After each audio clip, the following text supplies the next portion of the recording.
la plaine triste et humide de la Broye. À l'orée du village de Montet, l'imposante institution de Marigny. Derrière ces murs, 1500 enfants ont vécu entre 1929 et 1955, des enfants placés pour la plupart. Pendant des années, leur souffrance est restée cachée, mais beaucoup ont été battus, violés, peut-être même pire encore. Des enfants sans famille, à la merci de prêtres sans scrupules.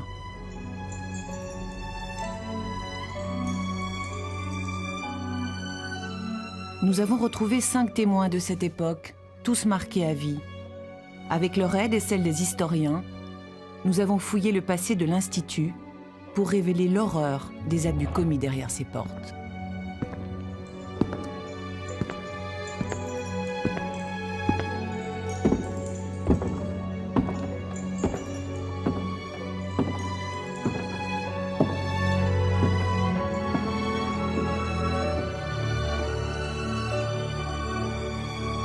À titre exceptionnel, l'organisation religieuse qui occupe le bâtiment nous a autorisés à entrer avec nos caméras. Plus rien ne relie les propriétaires actuels à l'histoire de l'Institut Marigny, mais pour nos témoins, la force des lieux reste intacte.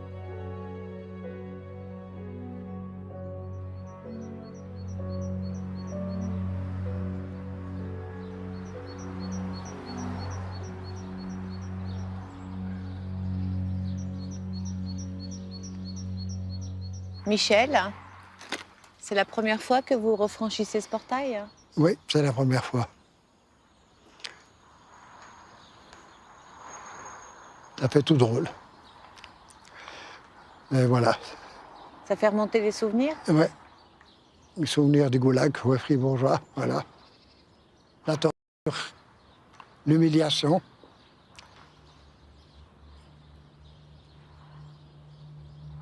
Et voilà, c'était ça. C'est ce qu'ils appelaient l'éducation.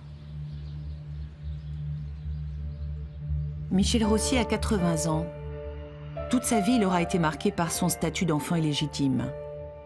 Son père, un notable de Fribourg, a convaincu sa mère de le placer en institution dès son plus jeune âge.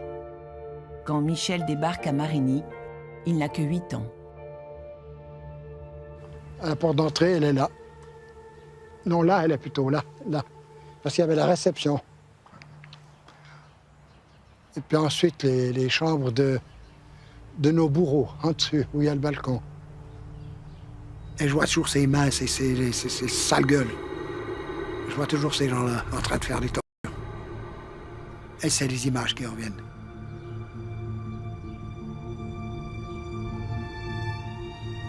Derrière ce bâtiment, il y avait une clôture en bois. On mettait là-dessus torse nu et les grands coups de verge de jonc. Pour ça que j'ai le dos encore marqué à l'heure qu'il est. Pour moi, elle devait être là, la barrière, c'est là. On était plusieurs à se faire cogner là. Appuie-toi là-dessus, puis il y a un qui cognait derrière. Et si je me levais, j'essayais de m'échapper, il donnait plus fort. Si je vous disais qu'à la fin, je ne sentais plus la douleur. Sous l'effet des coups, beaucoup d'enfants crient, mais personne ne les entend. Marigny est comme coupé du village. On n'a pas de contact avec l'extérieur, interdit. Vous grimpez sur ces murs? Oui, pour regarder ce qui se passe. Parce que c'est comme ça qu'on voyait ceux qui étaient torturés aussi. Et c'est là que je réalisais que je n'étais pas seul à être torturé. Il y en avait d'autres. Oh, puis il y en a qui étaient dans un état. Hop! Et ceux qui étaient vivants. Pire encore. On voyait qu'ils étaient transparents, déjà. On subissait et tout, ils étaient transparents, ces gamins. On voyait qu'ils étaient malades. On les a détruits.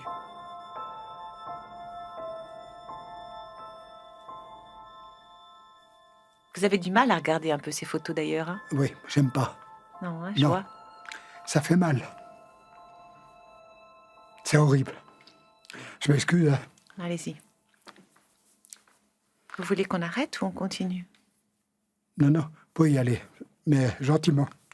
Parce que c'est des moments très difficiles à passer. C'est comme un film. C'est l'horreur.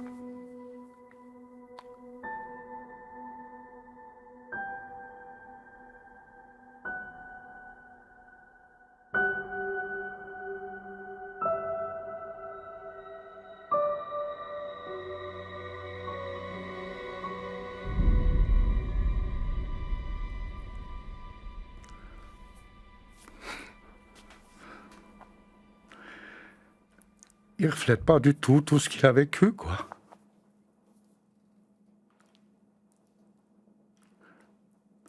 C'est un peu une photo qui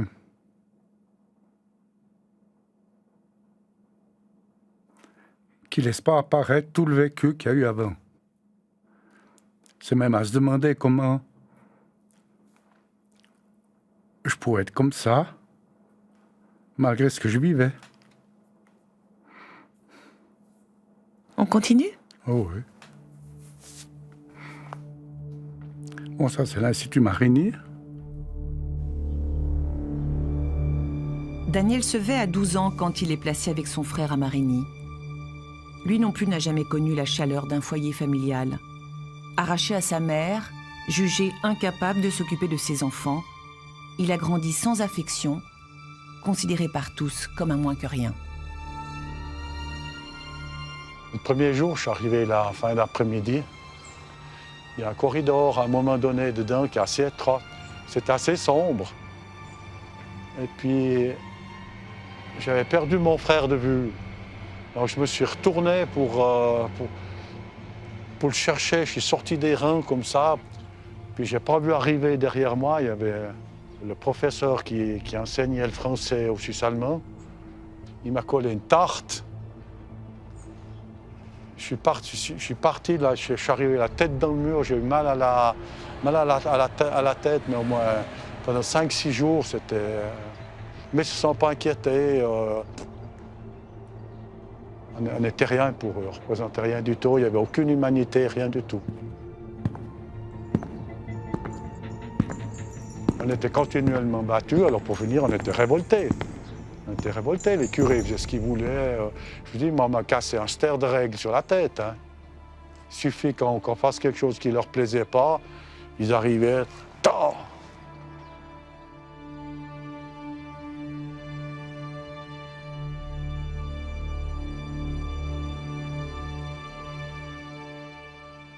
On se sentait abandonné.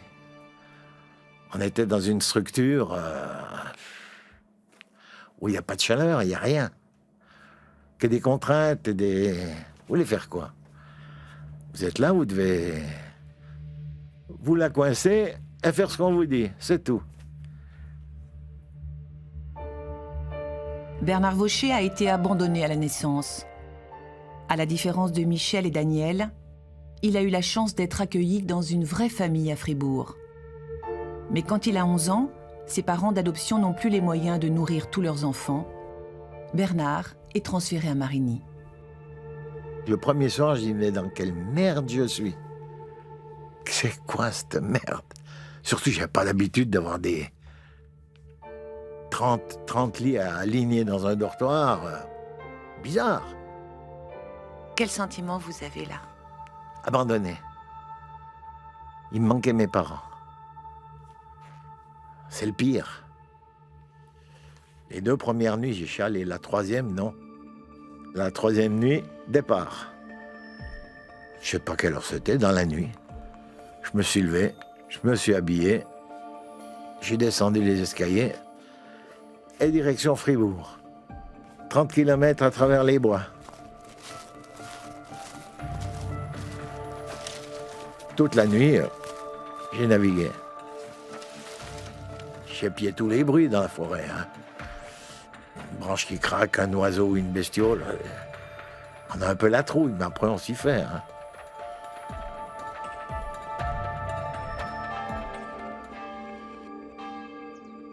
Vous arrivez chez vos parents? Comment ça se passe? Je sonne. Qu'est-ce que tu fais là? Tu es parti? Ouais, je me suis barré. Ah, viens manger, t'as faim. Tu vas te coucher. Ouais. Évidemment que dans la matinée, drin, c'est les flics. Hop là.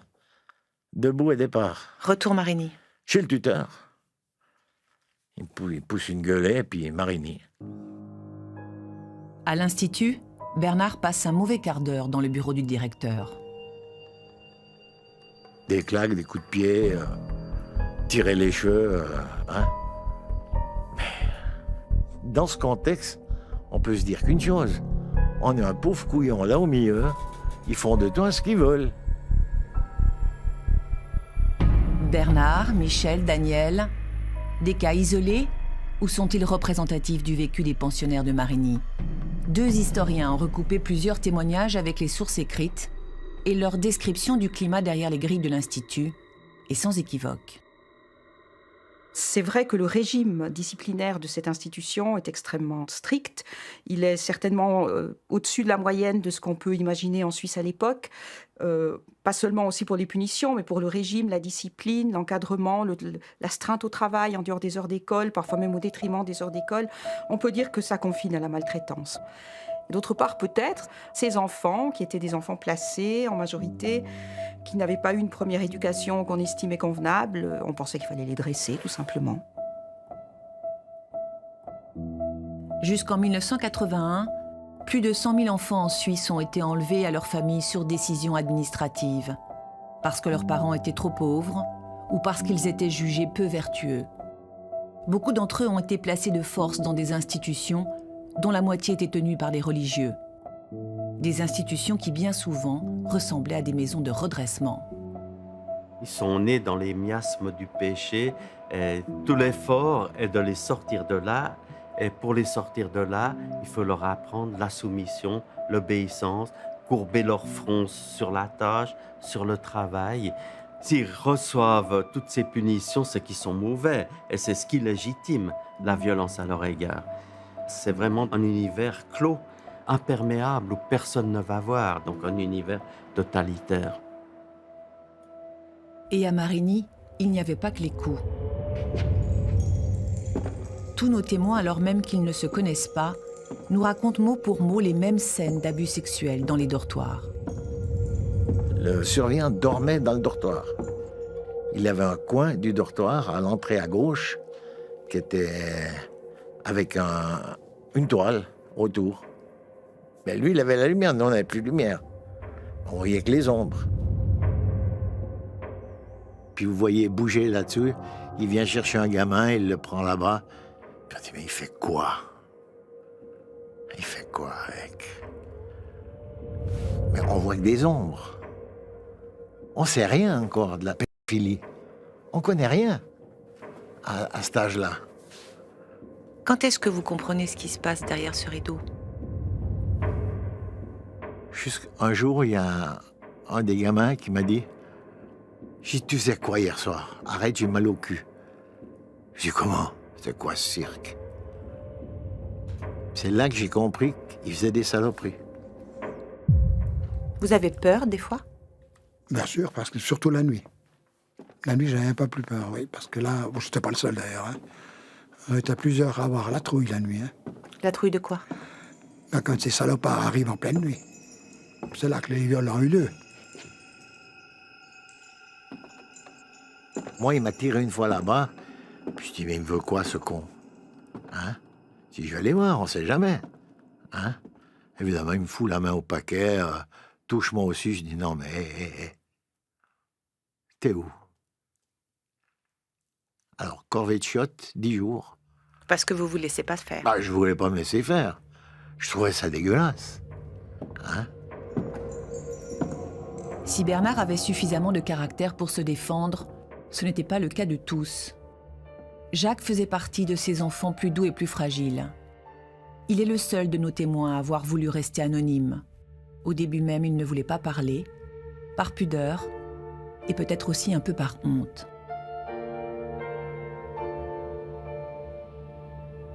Ça me rappelle l'aventure du surveillant, là. Il est venu après quelques minutes après l'extinction des feux. Et c'est là qu'il est venu s'asseoir à côté de moi, qui dormait. Et il a commencé à passer sa main sous ma tête. Et avec sa main droite, il a commencé à se balader sur ma hanche en tentant de descendre du côté qui l'intéresse. Et quand j'ai senti qu'il y avait quelque chose qui n'était pas normal, j'ai commencé à pleurer.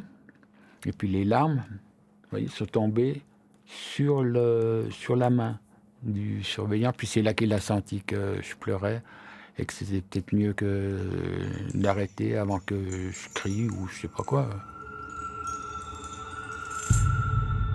On appelait ça faire des manières à l'époque. Mais bon. Il vous emmenait dans son lit? Oui. Ça a duré quand même 2 ans, cette histoire avec lui. Donc, quand...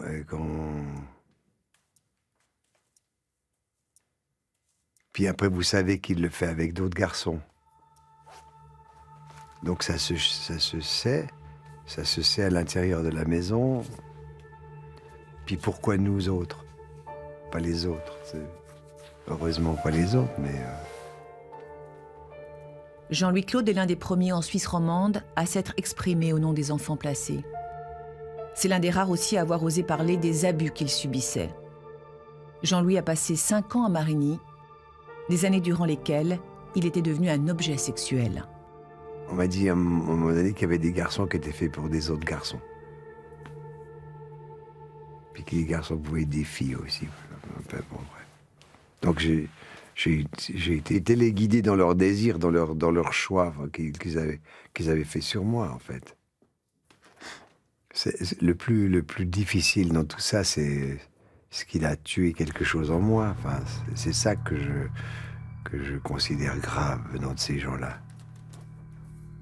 Ces gens-là, c'est le surveillant, mais aussi le directeur de l'Institut, qui a abusé de Jacques alors qu'il n'avait que 8 ans. Un jour, il m'appelle dans son bureau et il me demande d'enlever ma cuissette, d'enlever mon slip et de remettre ma cuissette. C'était monsieur le directeur, donc il fallait encore moins discuter qu'avec les autres. Bon, il se met sur le dos sur son lit ou sur son divan. Moi, il me prend en tête bêche, comme ça, mais il me pose ma tête entre ses cuisses. Pas directement sur son sexe. Et puis il commence à balancer à gauche, à droite, comme ça, à gauche, droite, en frottant ses pantalons golf en puits qui me râpaient les joues. Et puis ça durait quoi, 3-4 minutes. Puis après, bon, rhabille-toi. Tu peux sortir, puis c'était fini.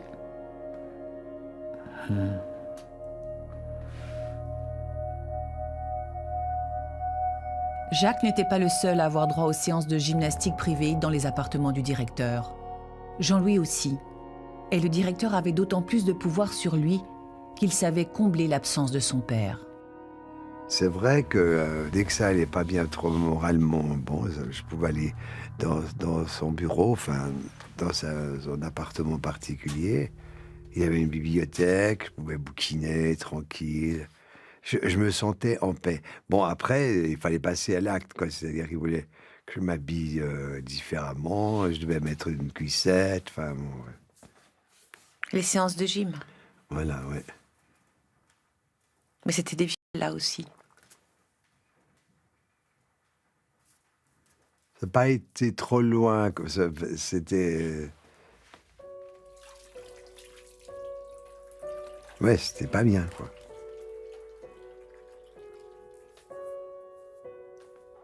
Où ça va très loin, c'est que j'allais dans la chambre du directeur. Et ensuite, j'allais servir la messe. C'est n'importe quoi. C'est ingérable, puis vous vous sentez coupable.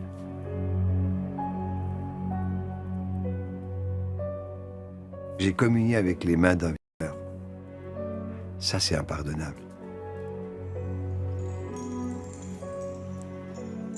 Si on veut rendre quelqu'un fou, il n'y a qu'à faire comme ça.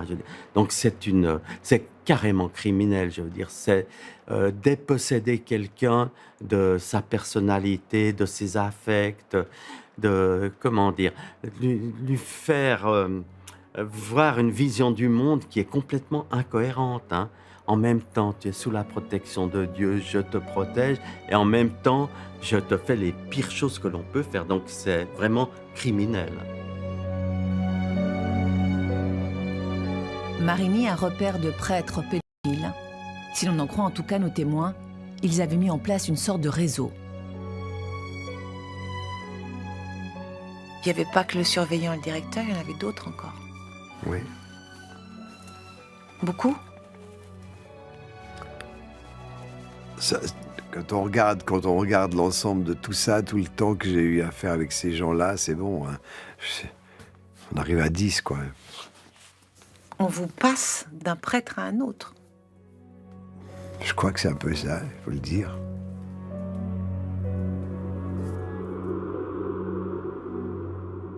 Les prêtres connaissent un petit peu ce qui se passe.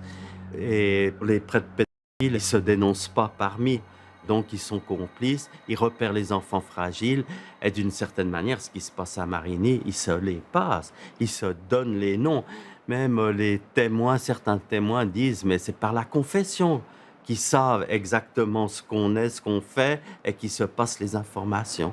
Donc, c'est des accusations effectivement invérifiables, mais extrêmement graves.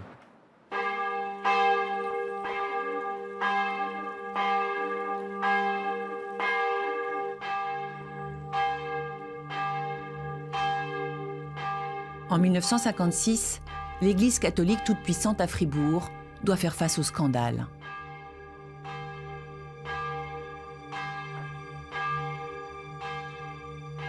Menacé de renvoi de Marigny pour acte d'immoralité, le petit Jean-Louis Claude déballe tout.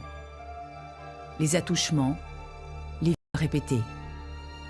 Choqué, sa grand-mère porte plainte auprès de la direction de la police et de la santé publique de Fribourg.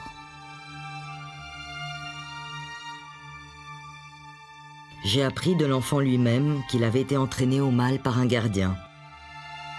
J'ai été obligée, m'a dit Claudie, de me laisser faire. Et il pratique sur moi la pédérastie. Suite à cette plainte, fait quasi unique pour l'époque, Jean-Louis ainsi que 3 autres enfants est amené à témoigner au tribunal contre le surveillant. Mais alors que le code pénal prévoit la prison pour de tels actes, l'abuseur n'écope que de 12 mois avec sursis.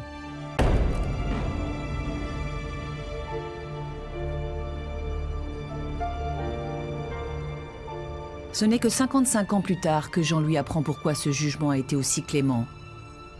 Sous la pression de la direction de Marigny, l'enfant qu'il était a été contraint de revenir sur sa première déposition pour l'édulcorer, et les juges de l'époque n'ont pas cherché à en savoir plus. Révolté par cette injustice, Jean-Louis veut alors faire éclater la vérité. Il écrit une première fois à l'évêque, mais la réponse de Monseigneur Morero ne fait qu'attiser sa colère. Il n'est aujourd'hui possible de prouver aucun fait, mais je vois la sincérité de votre souffrance qui me fait souffrir en retour. Déterminé, Jean-Louis revient à la charge et téléphone à l'évêché. Il exige cette fois qu'on ouvre les archives de l'Institut Marigny. À l'autre bout du fil, Nathalie Dupré, l'archiviste du diocèse. C'est un premier contact très difficile parce qu'il a commencé par me raconter tout ce qu'il avait vécu de sordide et d'abus à Marigny, donc au détail, donc disant que l'évêque était un menteur, que l'Église cachait tout, ne voulait pas ouvrir ses archives. Il était très vindicatif et il m'a ébranlé. Enfin, on ne peut pas rester insensible à un témoignage pareil au téléphone. Et par acquis de conscience, je dis bon, je vais retourner dans les archives, voir si on trouve quelque chose. À force de chercher, Nathalie Dupré finit par découvrir 2 cartons sur l'Institut Marigny. À l'intérieur, tout un dossier de correspondance, des lettres de dénonciation signées par des enfants et la preuve sur le papier que la hiérarchie de l'Église a tout fait pour couvrir les prêtres. Quand on lit ce qui est dit, il y a des détails, on nous explique ce que les deux directeurs successifs faisaient, et des laïcs aussi qui étaient surveillants à Marigny, même une femme qui était là, qui se faisait faire des rapports sexuels aux élèves. Forcément, on ne peut être que choqué par ce qu'on lit. Donc voilà, je suis allée voir l'évêque et puis je lui ai dit, voilà, il vous faut lire ce dossier parce que voilà, il n'y a pas de doute. Et il est venu tout blême et puis il m'a dit, je vais lire. J'avais cru ce que me disait Jean-Louis Claude. Je ne savais pas très bien qu'en faire. Comment interpréter ça en moi, parce que les mauvaises nouvelles, ce n'est pas facile à assumer. Ça m'a pris du temps. Ensuite, je lis. C'est une autre manière d'entrer en contact avec la réalité. Ce qui est arrivé à d'autres de la part des mêmes abuseurs, parce que c'est ça qu'elle a trouvé.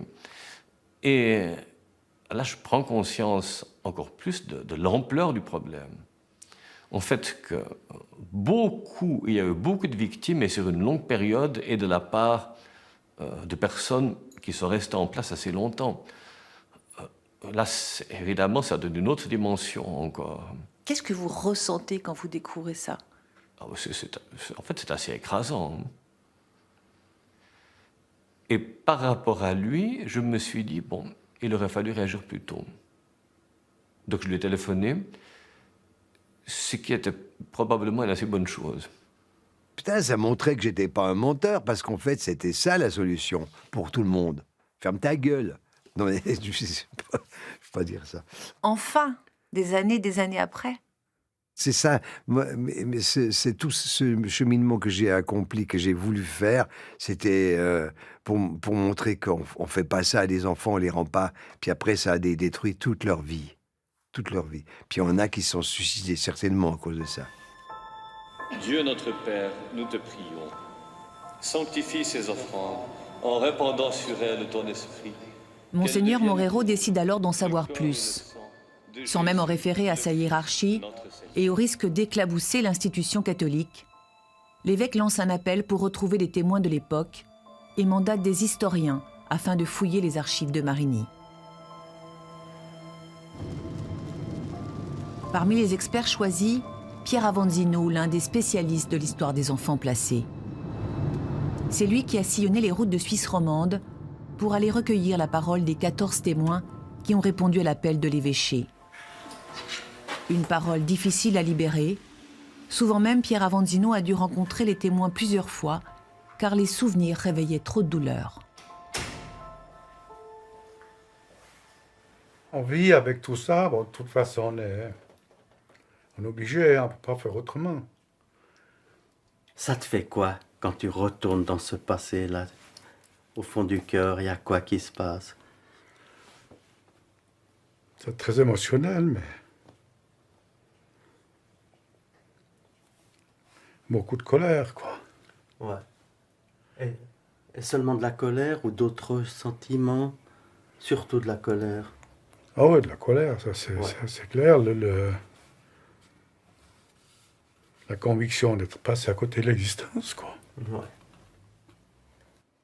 C'est lourd parce que leur souffrance réapparaît. Je vois quand ils racontent ça, les larmes reviennent, les sanglots reviennent. C'est pas l'adulte qui pleure, c'est le gosse de 12 ans. C'était un peu la jungle là-bas. Il faut du courage, ça veut dire faut se remettre dans ce qu'on a vécu, aborder toutes les émotions qu'on a eues, tous les sentiments de désespérance qu'on a eus. Et quand ils témoignent, eh bien, ils vont revivre tout ça. Donc, pour ces différentes raisons, effectivement, c'est difficile de trouver des témoins. Pendant que Pierre Avanzino recueillait les témoignages oraux, l'historienne Anne-Françoise Prat s'est occupée des sources écrites, les archives de l'Institut Marigny, découvertes dans les caves de l'évêché. Nous avons étudié ce fameux dossier de correspondance sur les affaires, où, en essayant de répertorier toutes les dénonciations qui sont dans ce dossier, on est arrivé à, disons, 11 personnes dénoncées pour abus sexuels et 21 enfants victimes. Alors évidemment, ce chiffre, ça ne veut rien dire du tout parce que, par exemple, nos 14 témoins, il y en a un seul qui se retrouve dans cette série. Et que dire de tous les témoins, de toutes les personnes qui n'ont pas témoigné, qui n'ont pas vu notre appel, qui sont déjà décédées. Et il y a effectivement plein d'abus qui n'ont pas laissé de traces dans ces documents. Donc, en fait, on n'a que la pointe de l'iceberg, peut-être. Pour témoigner face à l'Église, il en fallait en effet du courage, tant l'institution était intouchable dans la société fribourgeoise de l'époque. Le premier objectif d'Anne-Françoise Prat a été de décrypter à travers la correspondance de Marigny la stratégie de l'évêché pour occulter les affaires. Une stratégie des plus efficaces, car il s'écoule toujours 10 ans entre les premières dénonciations et les sanctions prises contre les prêtres abuseurs. 10 ans passés à nier les faits, dont on dit qu'ils ne sont que des bruits invraisemblables ou des bruits calomnieux. Puis quand le déni n'est plus possible, on banalise. Les termes utilisés par la hiérarchie, ce sont des termes qui évoquent des maladresses, des gestes déplacés, des badinages, on a touché les organes sexuels sans le vouloir. Et on voit que dans tout ce vocabulaire, il y a la volonté d'essayer de savoir est-ce que le geste était intentionnel ou pas. Parce qu'en fait, tout ce qui préoccupe les responsables, c'est de savoir s'il y a un péché d'impureté. Donc, il y a péché d'impureté s'il y a intention. Mais s'il y avait simplement un geste non intentionnel, donc il n'y a pas péché, donc il n'y a pas lieu de s'inquiéter. Des badinages, des gestes maladroits, des mots d'une insoutenable légèreté quand on sait que ce sont bel et bien des viols qui ont eu lieu derrière ces fenêtres. Des viols sur des enfants qui n'avaient même pas 10 ans. Comment est-ce que des êtres humains peuvent arriver à en arriver à ce niveau-là? Comment?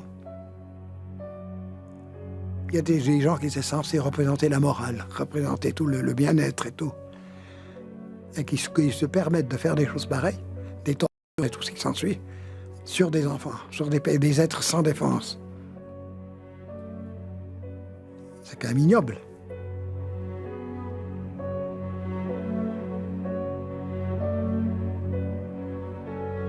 On n'avait personne à qui se plaindre, personne. En face de gens qui avaient une autorité, qui faisaient ce qu'ils voulaient, sans jamais être inquiétés, punis ou quoi que ce soit.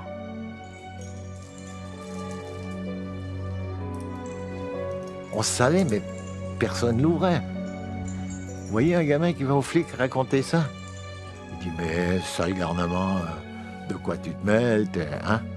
On va pas le croire. C'est impensable, surtout dans des curés encore. Il n'y a pas d'enquête. À l'époque, ça ne se faisait pas. L'Église et l'État formaient qu'un seul organe, entièrement corrompu. Ils étaient complices pour moi. Une chose est sûre, en tout cas, l'évêché connaissait la gravité des faits. Et pourtant, les sanctions étaient rares et bénignes. La punition la plus sévère ne consistait qu'à déplacer les prêtres. C'est ce qui est arrivé au directeur qui a abusé de nos témoins.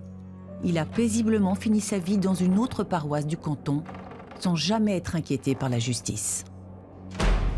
Dans ce contexte-là, c'est très important de conserver la réputation du clergé intacte pour conserver justement cette position. Et dans ce sens-là, cette préservation de la réputation de l'institution est plus importante que certaines questions individuelles, même, voire la question des victimes. Et donc, l'impunité est quasi garantie. Il ne semble pas qu'il y ait eu, de la part de l'Église fribourgeoise, une vraie volonté de savoir, une volonté d'enquêter et une volonté d'écarter les personnes coupables et de les punir.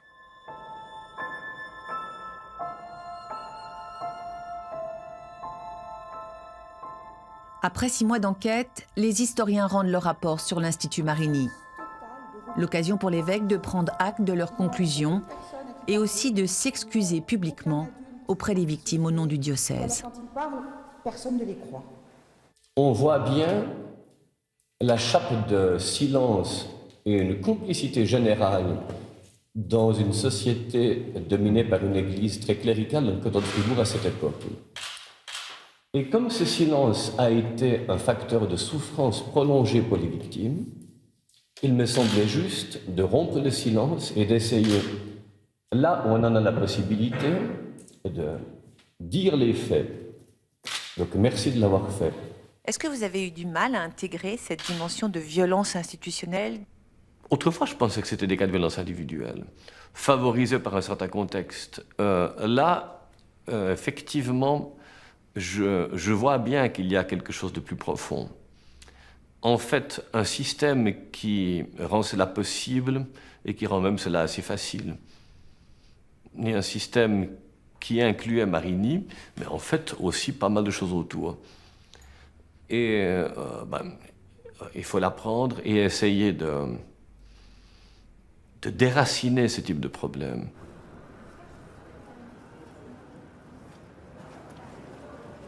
Depuis la publication de l'enquête historique, les témoins se succèdent à l'évêché.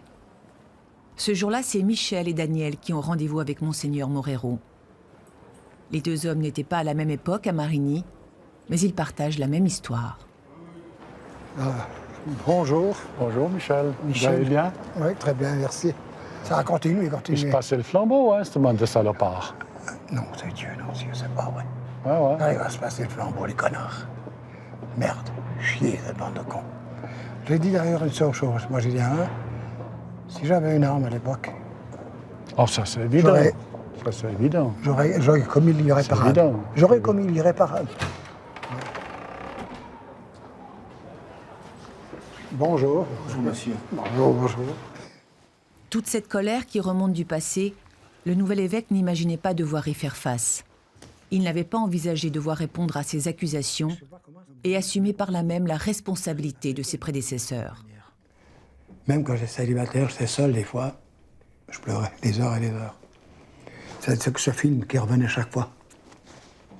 Eh oui. C'est comme un film. Oui, malheureusement, j'ai entendu ça assez souvent. Ah, je l'ai pilé pendant des années, je peux vous dire. Vous savez, moi j'ai eu mon frère qui est décédé malheureusement le 28 mai de cette année, qui a eu vraiment une vie massacrée, surtout par ces histoires de pédophilie.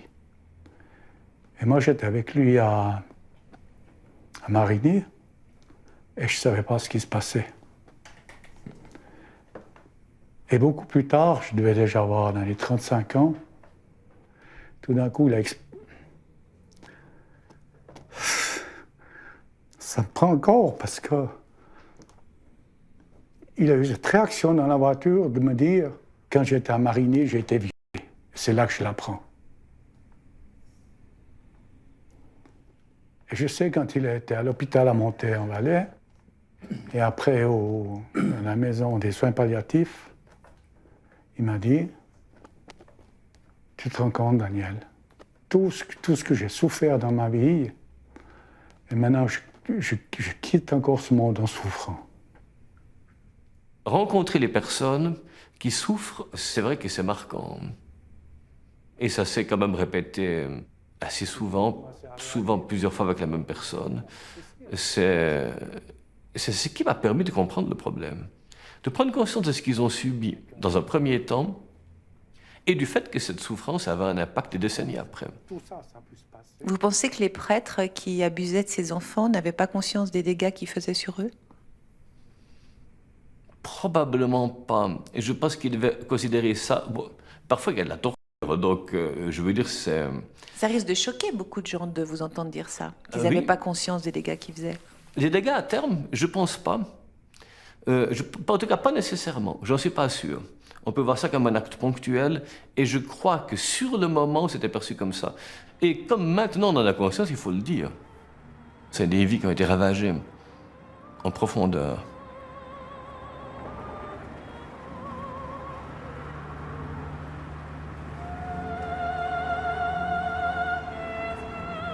En tout cas, ils m'ont cassé ma vie, ça c'est sûr et certain. Tout ce qu'ils ont fait dans l'enfance et après dans l'adolescence et après dans ma vie d'adulte, ils ont tout bousillé.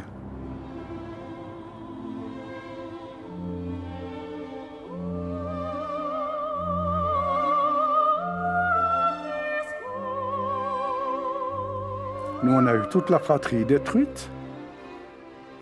Et ces salauds de curés Le seul frangin que j'avais, il l'a encore éloigné de moi pour leur petit plaisir.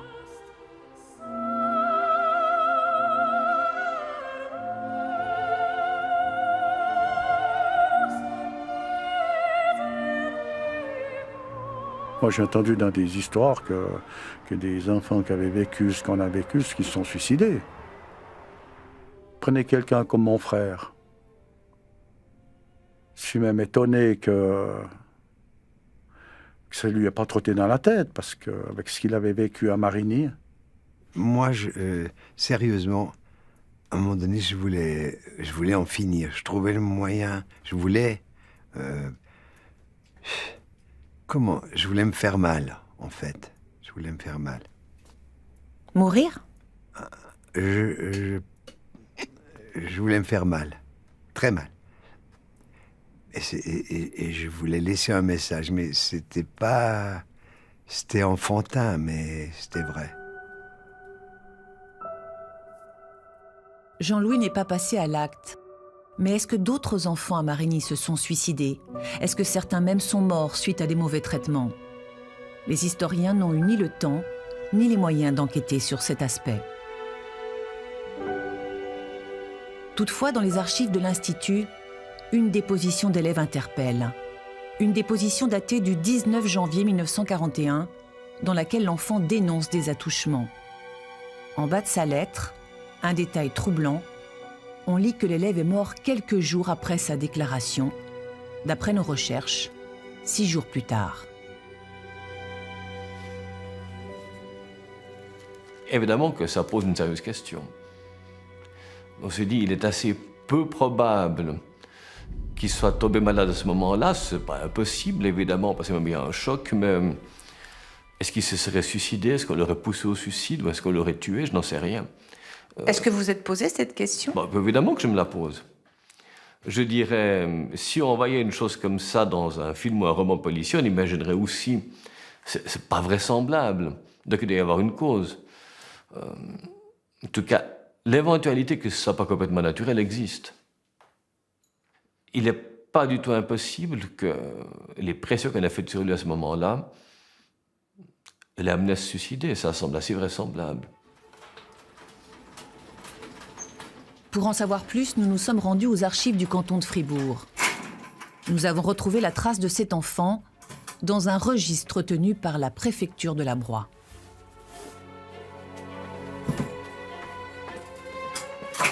C'est un document qui concerne uniquement l'orphelinat de Marigny à Monterre. Voilà. Ah voilà, il est là. Sur la base de vos informations, on a pu trouver une seule personne née le 10 mai 1926. Voilà. Et il s'agit justement de Jean-Samuel Javet. Voilà. Et puis, son décès est annoncé? Alors, de nouveau... 10 mai 1926, envoyé l'acte d'origine au secrétaire communal de Bavully, donc à sa commune d'origine, le 28 janvier 41. Et on sait qu'il est mort le 25 janvier 41. On apprend son nom, que son acte d'origine est transmis 3 jours après sa mort, mais toujours pas de cause de décès, ni de lieu de sépulture. Nos soupçons sont d'autant plus légitimes qu'une autre lettre de dénonciation, écrite par un autre enfant, fait elle aussi froid dans le dos. Elle date cette fois de mai 1943. L'élève, René Vouillot, se plaint auprès de sa mère des conditions de vie à l'orphelinat et termine par ces mots: « Il ne faut pas écrire au directeur, car je ne serai plus en vie. » Oh. Et d'autant qu'il y avait de la violence. Il n'y a pas de doute, on les battait. Et est-ce qu'on les battait au point d'arriver parfois à... Enfin, j'espère pas, mais enfin, c'est pas impossible. Ou est-ce qu'on les poussait à un état tel qu'ils pensaient qu'ils ne pouvaient plus vivre? Il y a peut-être un peu des deux. Suite à cette lettre de dénonciation, on apprend que le directeur fait pression sur son auteur et son frère. Il leur serre la vis. Cette discipline est un peu dure, écrit le directeur, comme est dur le bistouri du médecin qui tourne dans la plaie pour la soigner et la guérir. Après ces mots glaçants, plus aucune trace des 2 enfants dans la correspondance de Marigny. D'après les documents internes à l'Institut, ils auraient été renvoyés. Mais ce que nous découvrons aux archives cantonales laisse supposer quelque chose de plus grave. Alors, René Vouillot, son acte d'origine est envoyé au secrétaire communal de Montaix, ça ce qui est un peu la procédure classique. La procédure classique quand un enfant quitte l'établissement. Mais surprise, pour l'autre frère, la procédure est différente. Par contre, Maurice, qui est le frère aîné, son acte d'origine est envoyé à l'orphelinat de Marigny le 27 novembre 1943. On peut avoir un doute là. Le doute est totalement permis. Le doute est permis car quand l'acte d'origine est envoyé directement à l'orphelinat, la plupart du temps c'est en cas de décès. Pour l'un des deux frères, on peut donc imaginer le pire. Pierre Avanzino, qui étudie l'histoire des enfants placés depuis longtemps, ne serait pas surpris par cette éventualité. Lui-même a trouvé des cas de décès survenus dans un institut vaudois à la même époque. J'ai retrouvé 2 traces d'enfants qui sont décédés de mauvais traitements. C'est un enfant qui, après avoir fait pipi au lit, ce qui lui arrivait souvent, en plein hiver, doit aller casser la glace de la fontaine, laver ses draps, se laver lui-même, puis 2 jours après, il meurt à l'hôpital. Ou encore un autre enfant qui, après avoir reçu une correction avec la verge, est mis à l'écurie et il est blessé avec les cochons pour le punir et il va attraper une septicémie, donc il va aussi décéder. Et des récits de ce type-là, il y en a plusieurs. Ça, c'est les 2 sur lesquels j'ai pu mettre la main. Pierre Avanzino est aussi en possession d'un manuscrit qui laisse songeur. Un manuscrit rédigé par un ancien élève de Marigny. Paul Morand, c'est le nom de l'auteur. Il décrit 30 ans avant nos témoins les mêmes sévices, les mêmes abus sexuels. Et fait plus troublant encore, il cite le nom de camarades disparus dans ce stalag de la Schlag, comme il dit. Vraie info ou faux souvenir? En fouillant les archives, non seulement nous avons eu confirmation que les camarades en question sont bel et bien décédés, mais nous découvrons en plus que 9 enfants au total ont été annoncés comme morts par la direction de Marigny dans la première moitié du XXe siècle. 5 ont même été enterrés sur place. Pourtant, dans le petit cimetière de l'Institut, plus aucune trace d'eux. Nous n'avons pas retrouvé de tombe pour ces enfants décédés. Ils sont morts comme ils ont vécu, dans le mépris et l'oubli.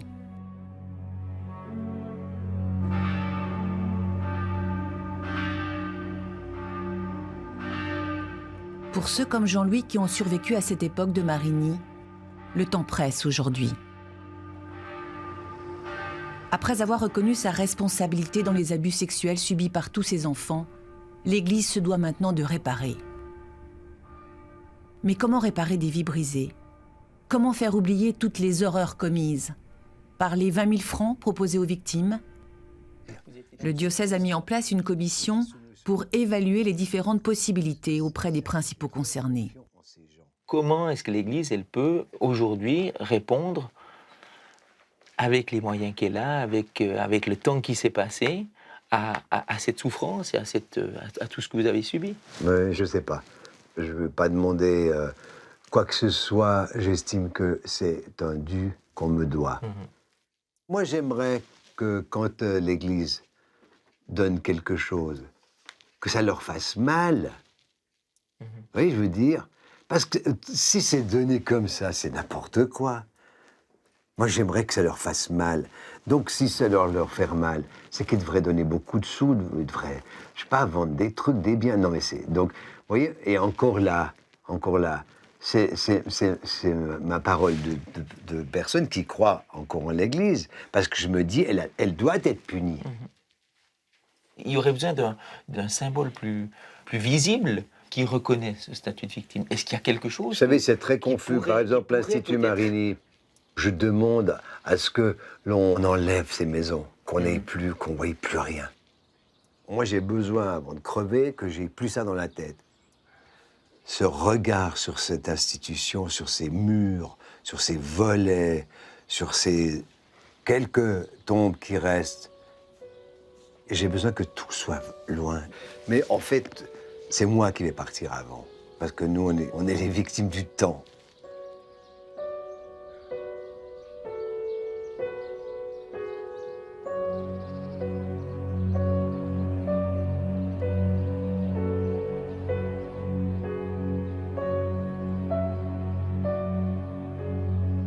Longtemps, je me suis dit, quand je passais dans le coin vers Marigny, je me disais, mais si je retrouvais ces gens-là, je leur foutrais une branlée maintenant que je leur ferais payer ce qu'ils m'ont fait. On sent une colère immense chez vous.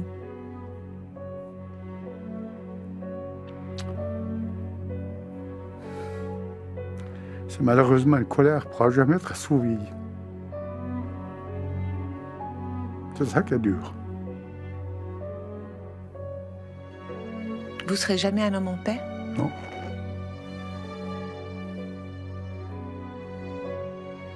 On parle beaucoup de réparation aujourd'hui. Vous voulez réparer quoi? Ça se répare pas, ça. On n'est pas une chambre à air, on met pas un blitz, puis on gonfle. L'Église peut se prosterner, débourser de l'argent, mais ça n'amène à rien. L'argent, c'est quoi? C'est rien. Ceux qui ont fait le mal, non, je leur pardonnerai jamais. Non. J'arrive pas. J'arrive pas. C'est plus fort que moi.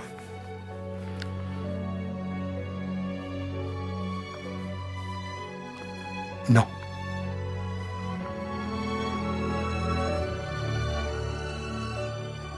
On arrête là, hein? Ouais. Tout à fait. Je ne pardonnerai jamais. Jusqu'à la fin de mes jours.